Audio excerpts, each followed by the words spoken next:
வணக்கம் நண்பர்களே, இன்றைக்கி நம்ம என்ன பார்க்க போகிறோம்னு பார்த்தீங்கன்னா, இன்றைக்கி டின்னர் ரெசிபி தான் பார்க்க போகிறோம்.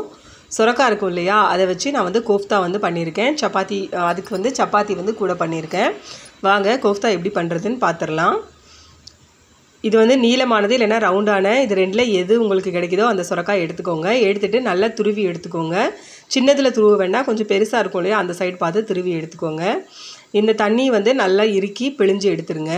இந்த தண்ணி நம்ம வேஸ்ட் பண்ண போகிறதில்ல. நம்ம பண்ணுற கிரேவியில் இதை நம்ம சேர்த்துக்கலாம்.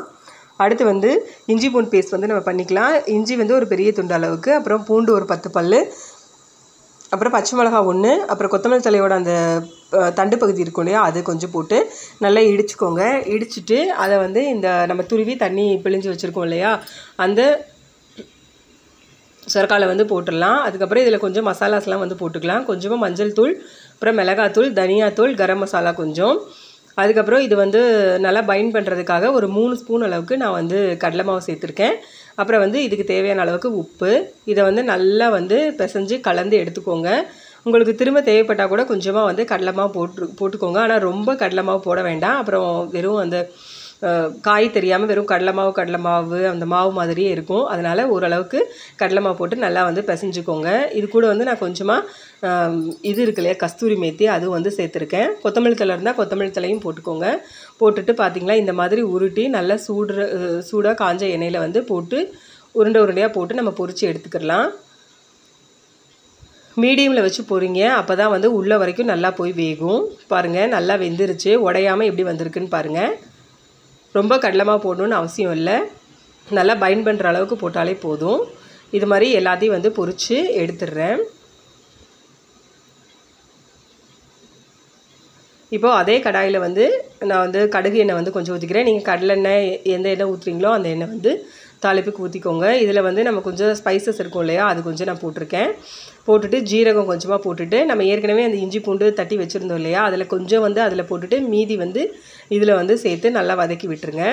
அதுக்கப்புறம் நல்லா இந்த வெங்காயத்தையும் நான் அரைக்கலை, துருவி வச்சுருக்கேன். உங்களுக்கு வேணும்னா நீங்கள் அரைச்சி கூட சேர்த்துக்கலாம்.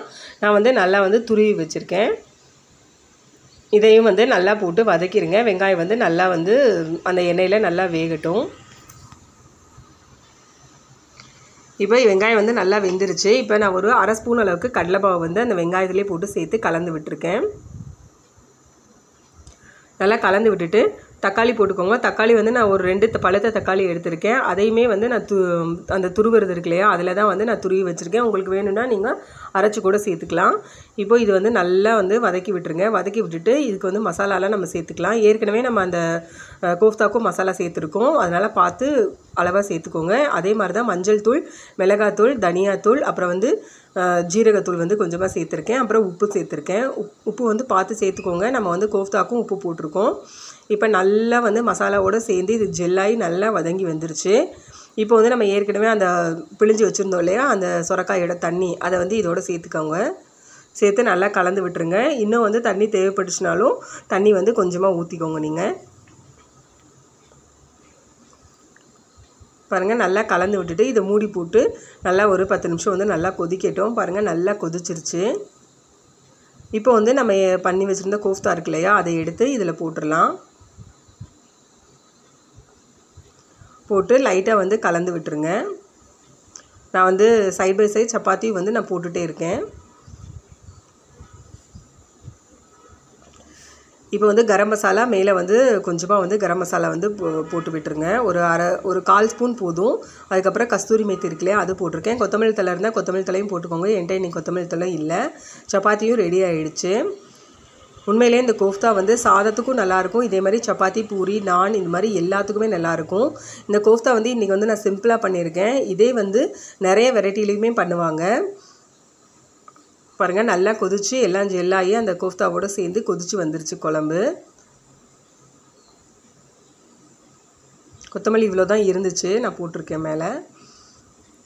கோஃப்தா ரெடி ஆயிடுச்சு. நம்மளோட டின்னரும் ரெடி ஆயிடுச்சு. அவ்வளோதான். சப்பாத்தி வச்சு கோஃப்தா, அப்புறம் வெள்ளரிக்காய் சைடில் வச்சுருக்கேன்.